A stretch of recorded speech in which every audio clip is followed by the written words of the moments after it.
activity. Full forecast back here in just a bit. All right, Matt, thank you for checking all that for us. Well, decades of stories, thousands of memories. News 4 Tucson's Lupita Murillo made a lasting impact here in southern Arizona. And tonight we shared with you her last television interview. For 5 decades, Lupita Murillo has been blazing the trail for women on local television news. I haven't even left yet, and I get teary-eyed when I think about all the stories, all the people that I've met.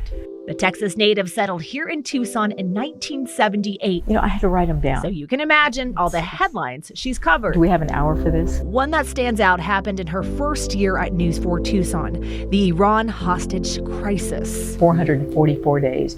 We were glued to our television sets, especially because there was a Marine that was from Globe, Arizona. 21-year-old Sergeant James Lopez, one of the hostages. And by the time his story made national headlines, printed here in Section A of the New York Times, Lupita had already formed a strong bond with that family. And when they were freed, our brother had been freed. Compassion for others, something she's known for. You treat people as you would want to be treated. Her stories transcending time. From drug cartels. And there I was, inside the drug tunnel. To a plane crash in the Rincons. That plane crash was not discovered until 13 years later. And you best believe, to this day, when you get a call and it's Lupita Murillo on the other end asking about a story, reactions are mixed. It's good and bad.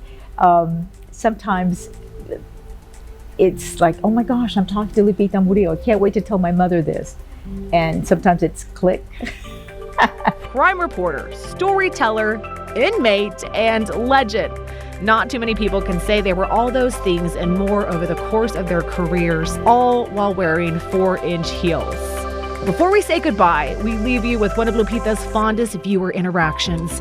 The time she met a husband and a wife who had just returned to Tucson after years of living somewhere else. At the Festival of Books.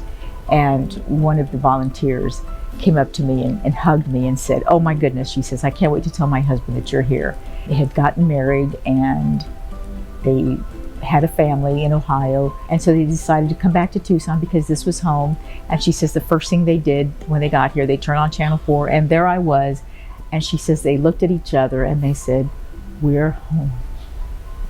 Oh, so sweet. And I bet so many other folks agree with that statement.